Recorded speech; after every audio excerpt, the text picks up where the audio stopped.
Assalamualaikum warahmatullahi wabarakatuh. Perkenalkan, saya Nina Sukmanawati, calon guru penggerak dari Kabupaten Ciamis.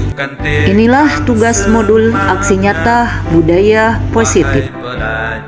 Pengembangan budaya positif dapat menumbuhkan motivasi intrinsik dalam diri peserta didik. Tujuan akhir dari disiplin adalah agar anak memahami karakter mereka sendiri. Dan merdeka belajar diikuti dengan kedisiplinan. Inilah aksi nyata saya untuk menumbuhkan budaya positif kedisiplinan, berdaulat mandiri berkepribadian, tercipta pelajar Pancasila, beriman bertakwa pada yang kuasa, senantiasa berakhlak mulia, mandiri kreatif bernalar kritis, gotong royong berkebinekaan global.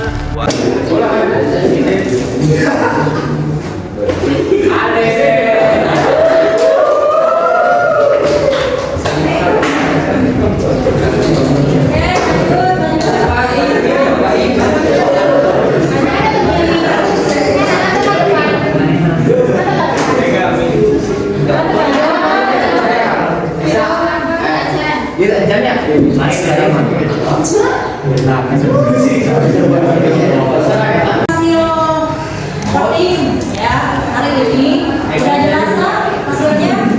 Nanti sekarang mainnya siapa?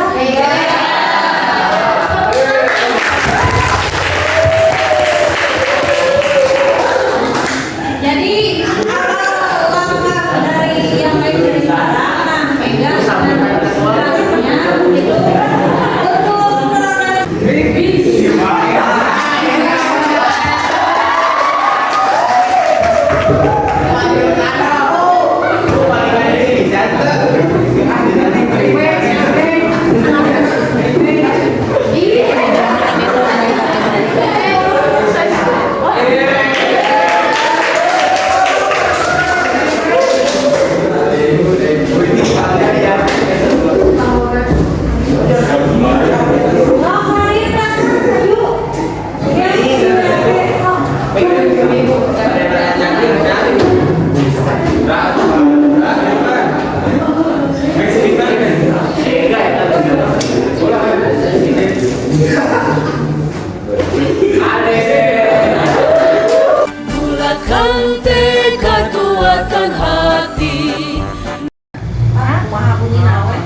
programnya harus naon teh ditumbuhkan nanti pas masuknya. Jadi programnya harus terlaksana pas masuk, harus dikondisikan dengan situasi siswa seperti apa, peserta didiknya juga harus tahu ya. Jadi bagaimana program yang kita jalankan itu harus seperti apa. Ya, saya siap. Ya, Pak Dani. Ya, siap. Siap membantu. Siap. Jadi karena ini budaya positif yang harus ditumbuhkan, ini berkaitan dengan siswa, kita harus bisa mengembangkan dan menumbuhkan karakter siswa yang lebih baik. Mungkin seperti itu. Sorry weh. Ngomong Pak Doe. Warahmatullahi wabarakatuh. Waalaikumsalam warahmatullahi wabarakatuh. Selamat pagi, selamat siang juga, menjelang siang gitu. Halo semua. Halo. Ya, semua rekan kerja yang lagi berbahagia hari ini begitu, dan semua alhamdulillah kelihatannya berbahagia gitu ya. Saya meminta waktunya mungkin untuk memberikan sosialisasi tentang hal-hal yang berkaitan dengan budaya positif. Barangkali sebagai password gitu ya, bahwa kita adalah guru harus mampu menumbuhkan budaya positif, terutama di sekolah tercinta kita ini ya. Mungkin ada beberapa hal nanti yang saya akan saya jelaskan, mungkin kurang lebihnya nanti akan ada pemaparan yang lebih lanjut, mungkin nanti dari teman kita juga gitu. Nah, sekarang kita mulai tentang apa saja sih atau bagaimana sih cara menumbuhkan budaya positif di sekolah tercinta kita ini ya. Kita mulai, oke. Nah, Di dalam budaya positif, barangkali ini yang menumbuhkan tentang berbagai pemahaman-pemahaman atau teori atau materi gitu ya, yang ada dalam penumbuhan budaya positif, yaitu adalah beliau sebagai tokoh pendidikan Indonesia, yaitu Ki Hajar Dewantara. Dia mengemukakan tentang bagaimana dunia pendidikan ya, atau bagaimana pendidikan itu. Pendidikan itu adalah sebagai pembudayaan buah budi manusia yang beradab dan buah perjuangan manusia terhadap dua kekuatan yang selalu mengelilingi hidup manusia, yaitu kodrat alam dan kodrat zaman. Nah, di dalam artinya itu bahwa pendidikan itu ya kita harus memahami bahwa ada dua hal yang harus kita pahami, yaitu kodrat alam dan kodrat Zaman. kodrat zaman ya. Apa itu kodrat alam? Ya, kodrat alam berarti kira-kira apa? Berarti Sesuai lingkungan alam. sesuai lingkungan alam. Kalau kodrat zaman berarti Lingkungan zaman. tuntunan zaman. Artinya kalau kita ya sebagai guru di zaman mana kita mengajar, oh berarti harus sesuai dengan zamannya. Ketika kita melihat dunia anak-anak sibuk dengan gadget, ya nggak? Sibuk dengan internet, bahkan mereka itu mungkin tidak terlalu menghiraukan kita sebagai posisi kita sebagai guru, itu yang harus kita pahami di sini. Jadi bagaimana kita menggerakkan menumbuhkan budaya positif ketika keadaan kodrat zaman seperti ini? Inilah yang harus dituntut sebagai guru, begitu ya. Sebagai guru harus dituntut seperti apa agar ketika kita memahami kodrat zaman itu seperti apa, gitu. Jadi kita dituntut harus menjadi guru yang sesuai dengan kodrat zaman sekarang ini, begitu ya. Jadi lamun ayeuna budak terus karena wah searching naon, searching apa, streaming apa gitu ya. Ari guru masih kene naon, masih kene WA ge susah gitu kan ya. Masih bingung ketika menggunakan aplikasi apa, itu nanti kita akan ketinggalan gitu ya. Jadi harus dituntut bagaimana kita itu menumbuhkan anak ketika dia berada di zaman mana dan kita di zaman mana, sehingga kita ada sebuah keseimbangan untuk menuju budaya begitu ya. Nah, kemudian di sini beliau juga mengembangkan tentang merdeka belajar atau memperkenalkan tentang merdeka belajar ya. Artinya bahwa merdeka belajar itu bukan artinya bahwa anak itu merdeka tidak belajar begitu. Intinya seperti itu. Jadi merdeka belajar itu artinya dipusatkan kepada anak. Ya, di sini guru hanya sebagai fasilitator, guru hanya berperan sebagai penuntun, memberikan layanan, perlakuan dan tindakan yang baik yang dapat menumbuhkan anak menjadi generasi yang gemilang. Nah, jadi merdeka belajar bukan berarti anak bebas belajar sekali lagi, tapi kita dituntut untuk memberikan tuntunan. Kita di depan seperti apa? Inar sesung tulodo ibnadia namun karso ya kukuri handayani, itu dari tiga pepatah itu sudah jelas bahwa kita itu ada di depan ya, ada di depan murid-murid kita ya. Biarlah mereka itu berkreasi, bahkan kita itu tidak di zaman sekarang ya, kita itu hanya sebagai sebuah fasilitator media saja untuk anak-anak, sedangkan anak-anak yang berkreasi.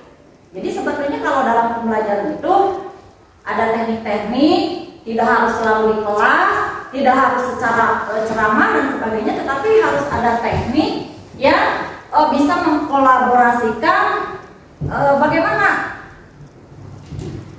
istilahnya karakter anak masing-masing. Jadi kita belajar sesuai dengan karakter anak masing-masing. Kita tidak bisa memaksakan anak untuk belajar sesuai dengan keinginan kita. Jadi kalau anak yang suka internet, kita harus pandu mereka seperti apa. Anak yang lebih suka menulis, kita harus dengan cara apa memandunya. Nah, itu istilahnya yang disebut dengan merdeka belajar ya. Nah, itu tadi sudah saya bahas ini tentang ikasus tulodo dan tuturi handayani, kemudian ngasa mamun kaso ya. Jadi di tengah-tengah membangkitkan semangat. Gitu. Sebagai guru jelas ini harus memberikan semangat kepada murid-muridnya ya. Jadi dalam memberikan semangat bagaimana, harus dengan kekerasan atau dengan cara lapangan kira-kira? Kalau senyum ya. Dengan cinta. Oh, dengan cinta. Kalau yang nakal oke, senyumin aja gitu ya kalau bisa. Nah, terus di sini disiplin. Oke, berbicara tentang disiplin. Nah, ini mungkin teman-teman seperjuangan di sini juga mengetahuilah bagaimana rutinitas saya sehari-hari mungkin untuk menumbuhkan disiplin itu seperti apa, ya. Bahkan mungkin tiap pagi sering melihat bagaimana rutinitas saya di sini. Bahkan mungkin ada yang bilang saya adalah penjaga gerbang, nggak apa-apa gitu. Jadi salah satu adalah untuk menumbuhkan disiplin. Lalu apa itu disiplin? Ya, disiplin itu adalah berasal dari kata disiplina yang artinya belajar, ya. Kemudian lagi disiplin membuat orang menggali potensinya menuju sebuah tujuan apa yang dihargai. Kemudian disiplin itu juga sesuatu yang dilakukan seseorang pada orang lain untuk mendapatkan kepatuhan, ya. Artinya karena di sini ada nilai norma, ada peraturan, ada tata tertib di sekolah. Jadi ini salah satu cara untuk menumbuhkan kepatuhan, yaitu dengan cara menumbuhkan kedisiplinan. Gitu, seperti itu. Nah, kemudian berbicara tentang disiplin juga, ya. Ini karena ada motivasi perilaku manusia, ya. Jadi untuk menumbuhkan disiplin itu sendiri sebetulnya ada motivasi dari luar dan dari dalam. Kalau dari luar, ya, ini untuk apa? Untuk menghindari ketidaknyamanan hukuman. Kemudian kalau dari luar mendapatkan imbalan, kemudian dari internal itu menghargai diri sendiri menjadi insan sesuai harapan kita. Ya, jadi sebetulnya intinya dalam disiplin itu sendiri sebetulnya harus berasal dari dalam diri sendiri. Kalau disiplin, yang namanya kalau dari luar itu sudah bukan disiplin diri sendiri, bukan budaya positif lagi, tetapi sudah pemaksaan. Ya, kita sebetulnya tidak boleh menghukum. Kalau misalkan saya di sini rutinitas saya misalkan ada razia, ya, kemudian menjaga anak-anak, bisi maba, bisi apa, sebetulnya itu bukan untuk sebuah pemaksaan karena memang ada imbasnya, ada efeknya. Jadi kalau yang kesiangan misalkan saya dengan teman-teman yang kebetulan bertugas saat itu juga menyuruh anak untuk menyuruh anak untuk sholat duha misalkan, ya sebetulnya itu bukan sebuah pemaksaan, tapi anak ditawarkan dulu, kamu mau apa nanti gitu ya, karena jelas ada kesalahan yang mereka perbuat, tapi bukan sebuah hukuman ketika anak itu memilih untuk apakah dia sholat atau membersihkan halaman sekolah misalkan seperti itu, ya. Jadi jelas harus berasal dari dalam dirinya sendiri. Terus, nah, berkaitan dengan keyakinan kelas, hukuman dan penghargaan. Apa sih keyakinan kelas? Yang kita tahu di sini adalah peraturan, ya enggak? Tata tertib, peraturan. Padahal yang kita lupakan itu adalah keyakinan kelas. Apa bedanya? Keyakinan kelas itu berasal dari diri kita sendiri. Ya, jadi kalau anak itu tidak meyakini dia itu dari diri sendiri bahwa saya harus melakukan atau mematuhi peraturan, ya sulit. Jadi kalaupun dia menuruti perintah gurunya, gitu ya, itu pun karena ketakutan saat itu. Ya, betul. Tadi yang dikatakan bahwa anak itu harus nyaman. Jadi kalaupun dia melakukan kesalahan, posisinya itu harus seperti apa agar dia kembali ke keadaan nyaman, gitu. Ya. Jadi keyakinan kelas itu seperti itu. Harus ada dari dalam dirinya sendiri. Namun ayeuna urang misalkannya ada peraturan menggunakan helm, dari kesadaran diri mah anak sulit. Ya, mau disuruh orang tua pakai helm, kalau kemana-mana. Kalau tidak dari dirinya sendiri, kesadaranlah intinya. Kalau keyakinan itu sulit. Sama halnya murid juga kalau misalkan tidak ada keyakinan untuk mematuhi peraturan, besok itu deui. Itu pernah saya coba gitu ya, ambil barangnya misalkan, ya agak dipaksa mungkin. Besoknya ternyata si eta deui. Nah gitu anak-anak. Tapi kita coba ya, tumbuhkan budaya positif walaupun 1 kali 2 kali kan. Ya, apakah perubahan itu nanti ada ya kita lihat nanti. Insya Allah, ya, insya Allah nanti ada perubahan. Justru hal-hal yang positif yang bisa diambil oleh anak. Gitu, seperti itu. Kemudian kata penghargaan. Nah ini bapak-bapak ibu, istilah penghargaan itu sendiri imbalan dibuat sebenarnya tidak boleh sekarang, ya Bu. Tidak boleh yang namanya imbalan. Apakah berbentuk materi, ya, atau berbentuk apa mungkin? Kalau berbentuk pujian kira-kira boleh nggak? Boleh Teti. Bolehnya dari manusiawi pujian dan kita itu bukan meningkatkan motivasi. Nah gitu, tujuannya untuk meningkatkan motivasi. Kalaupun masih ada secara materi itu mungkin hanya bentuk kasih sayang kalau bisa. Tapi kalau bisa mah nggak boleh katanya. Ya. Kata beliau dalam Merdeka Belajar sekarang seperti itu. Jadi nggak ada istilahnya penghargaan anak harus di ini. Jadi nantinya mungkin akan menumbuhkan sebuah ketergantungan anak itu kalau secara materi imbasnya itu seperti itu ya. Nah, inilah yang disebut budaya positif. Jadi harus bisa menumbuhkan menciptakan lingkungan positif, kemudian juga harus menciptakan keyakinan kelas yang tadi kata saya berada dari dalam diri kita sendiri, baik itu gurunya ataupun murid. Dan guru juga harus punya keyakinan gitu ya, yakin bahwa anaknya itu bisa merubah ke arah yang lebih baik, ke arah yang lebih progres, itu yakin. Dengan keyakinan itu maka sesuai proses lah itu anak pasti akan mengalami perubahan. Kemudian ini 5 posisi kontrol ini bisa kita lihat. Saya terutama di sini apakah sudah berada di posisi yang mana sampai saat ini? Apakah sudah sampai tahap manajer? Apakah sudah sampai pemantau atau selama ini hanya sebagai teman atau justru saya ini sebagai penghukum? Nah, kalau refleksi diri sendiri, ya proses mungkin saya jadi penghukum kosong, jadi membuat orang merasa bersalah. Kadang-kadang secara tidak langsung juga pasti pernah setiap guru itu, ya kadang-kadang, kenapa tuh kasihan kenapa kamu itu nggak bisa berubah apa? Kamu deh, atau misalkan ibu sangat kecewa, kamu itu selalu kesiangan, itu kan membuat orang merasa bersalah, ya. Itu secara tidak disadari itu ya, biasanya seperti itu terlontar dari kita. Nah inilah, jadi sebagai guru sekarang sudah sampai mana? Apakah sudah sampai manajer?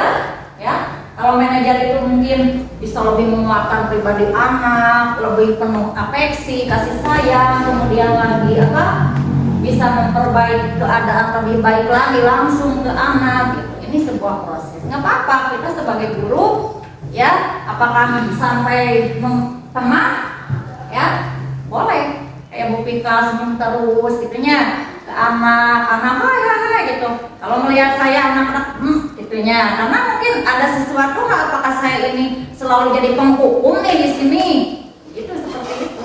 Nggak apa-apa, itu proses. Setiap orang itu punya karakter masing-masing, punya tujuan yang berbeda. Itu seperti itu. Belum kenal. Ya? Belum kenal aja. Lebih dalam nanti proses. Ya proses seberapa tahunnya Bu? Saya udah usia berikut seperti ini sampai kapan jadi guru gitunya. Kalau ini sampai manajer itu mungkin sulit. Tapi mudah-mudahan kita bisa ciptakan budaya positif ya. Kemudian lanjut. Berbicara kebutuhan dasar manusia tentu ya kita berbicara kebutuhan anak dulu. Anak butuh cinta kasih, afeksi, penguasaan, kebebasan dan kesenangan. Ini yang harus kita penuhi kepada anak. Jadi jelas anak harus diciptakan sebuah kenyamanan berada di sekolah. Sekolah adalah sebagai rumah kedua. Ya, bikin sekolah sebagai tempat yang nyaman. Ulah ya di sekolah yang membawa ya tapi nyaman gitu kan budak teh. Ayeuna ningali budak cemedut, dicarekan wae memang kumaha gitu. Ya enggak? Sama kayak di rumah. Enak kita dengan suami misalkan bertengkar terus, piring terbang tiap hari begitu ya. Kalau misalkan dalam 1 minggunya nyaman gimana anak, sama di sekolah juga. Gurunya cemberut, masuk marah-marah. Ya, terbawa kita itu guru ada masalah di luar, dibawa ke kelas, anak sebagai imbas korban. Kadang-kadang tidak disadari seperti itu. Dan inilah anak-anak penuh, anak juga harus butuh cinta kasih dari ibu gurunya dan bapak gurunya, begitu. Kemudian kebebasan, biarkan anak berkreasi sendiri. Kalau dia tidak bisa mampu dalam tes tulis dari tes lisan, kalau tidak mampu misalkan dalam menggambar, ya dari hal yang lain. Kalau dipaksakan tidak bisa gambar, kudu bisanya, buktikan begitu guru seni. Tidak bisa paling kudu bisa, atau kepaksa gitu kan ya. Jadi oge jadi dia pencak silat akhirnya kan kepaksa. Biarkan anak berkreasi sendiri, punya kreativitas masing-masing, itu merdeka belajar. Begitu ya. Kesenangan itu juga anak dibikin senang, tapi senang dalam arti ya keyakinan diri terhadap peraturan. Itu seperti itu. Terus kemudian restitusi. Berbicara restitusi itu yaitu menciptakan kondisi bagi murid untuk memperbaiki kesalahan, ya, sehingga mereka bisa kembali ke kelompok mereka gitu. Jadi ketika anak memiliki kesalahan, melakukan kesalahan misalkan ya, nah bagaimana kita bisa mengembalikan mereka, identitas mereka lebih baik lagi di hadapan teman-teman. Ulah yang menyerekan di depan murid, ya nggak? Kalau bisa itu jangan di depan teman-temannya, ya. Jangan bikin down mereka itu, tapi perbaiki kesalahan mereka itu dengan cara apa? Dengan penuh kasih sayang, betul ya. Jadi walaupun saya tadi katakan saya juga masih dalam tahap penghukum, ya nggak? Nah ini kita bisa perbaiki melalui proses waktu, kita belajar bersama-sama melalui restitusi ini, ya. Bagaimana bisa menumbuhkan anak itu lebih nyaman, lebih nyaman. Jadi kalaupun mereka melakukan kesalahan itu harus bisa dikembalikan. Nah kemudian dalam restitusi ini sendiri, nah ini ciri-ciri restitusi. Jadi belajar dari kesalahan, bisa memperbaiki hubungan. Kemudian bukan paksaan, ditawarkan. Kalau mau kan gitu kata saya tadi, kalau misalnya kesiangan, ya mau sholat atau mau membereskan ini halaman, misalkan itu sebuah penawaran. Kemudian lagi mencari kebutuhan dasar yang mendasari tindakan. Ya, kita harus tentukan dulu apakah misalkan anak itu butuh kesenangan, apakah anak itu butuh penguasaan, ya. Ketika anak melakukan kesalahan itu, jadi kita itu harus dalami dulu anaknya. Belum tentu anak itu mempunyai ego yang sama, semua melakukan kesalahan. Tapi mereka itu pasti punya latar belakang melakukan kesalahan. Nah itu kita harus kenali dulu latar belakangnya, ya, didekati dulu anaknya. Kenapa kamu itu sering mengganggu yang lain? Kenapa kamu itu sering mengambil barang milik orang lain? Itu harus dari hati-hati, betul, ya. Karena inilah restitusi.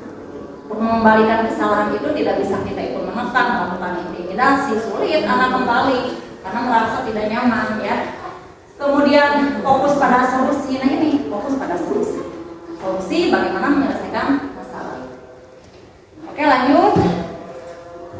Nah ini segitiga restitusi, validasi tindakan yang salah, kemudian menanyakan keyakinan keyakinan ya, menstabilkan identitas itu menjadi sebuah segitiga, artinya menjadi sebuah kolaborasi sampai penyelesaian, sampai anak itu bisa kembali ke tindakan yang lebih baik lagi. Semua anak itu tidak sempurna, bahkan kita sebagai guru pun kan tidak sempurna, pasti pernah melakukan kesalahan. Apakah memperlakukan murid dengan tidak baik, itu pasti setiap guru pernah, ya. Secara langsung ataupun tidak itu pasti, walaupun tidak disadari, ya. Oke lanjut. Nah ini tahapan restitusi, menstabilkan identitas. Yang kedua tadi apa? Validasi tindakan yang salah. Tindakan yang salah. Yang ketiga Menanyakan keyakinan. Nah itu tadi itu dari gambarnya aja udah jelas bagaimana memperlakukan anak harus seperti apa, ya. Beda dengan memperlakukan murid yang selalu kita marah-marah dengan memperlakukan murid dengan penuh kasih sayang, ya. Kadang-kadang mereka itu bisa timbul begitu aja, lebih dekat dengan kita, mau ngomong tentang apa gitu ya masalahnya. Beda dengan yang kita selalu kekerasan, mereka tidak akan ngomong gitu, ya. Ya begitulah teman-teman seperjuangan di sini. Terima kasih tentang waktunya. Kemudian mudah-mudahan kita bisa menumbuhkan budaya positif di lingkungan sekolah kita tercinta ini. Mari kita dukung Merdeka Belajar ya. Kemudian kita bisa memperbaiki berbagai hal yang tadi saya bahas gitu, bisa memperbaiki keadaan yang tentu tidak terbayangkan sebelumnya bahwa kita guru harus seperti apa. Ya, terima kasih. Salam guru penggerak. Assalamualaikum warahmatullahi wabarakatuh.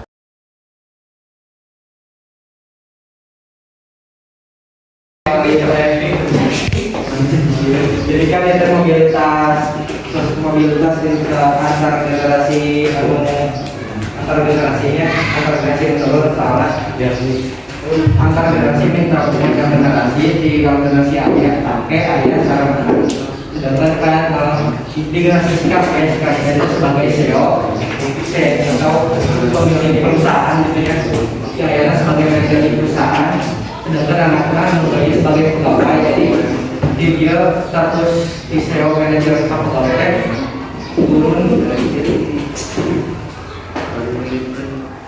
Berarti intragenerasi turun. Nah, perbedaannya dengan intragenerasi dengan antar yang kayak gimana? Yang membedakan intragenerasi membedakan Antar sama inter berarti? Jadi yang membedakan kami intragenerasi malina satu generasi unggul generasi anak unggul. Ya. Intergenerasi atau lagi antar generasi mah mencakup seluruh generasi kakek ayah dan anak. Oke, berarti beberapa generasi berbicaranya. Oke, bagus ya. Tepukin. Bismillahirrahmanirrahim. Alhamdulillahirrahmanirrahim. Wassalatu wassalamu ala asyrofil anbiya'i wa ala alihi washabihi ajmain. Pertama-tama dan yang paling utama, mari kita sampaikan puji kepada Allah Azza wa Jalla. Salawat serta salam semoga tercurah limpahkan kepada junjungan alam yang Nabi besar Nabi Muhammad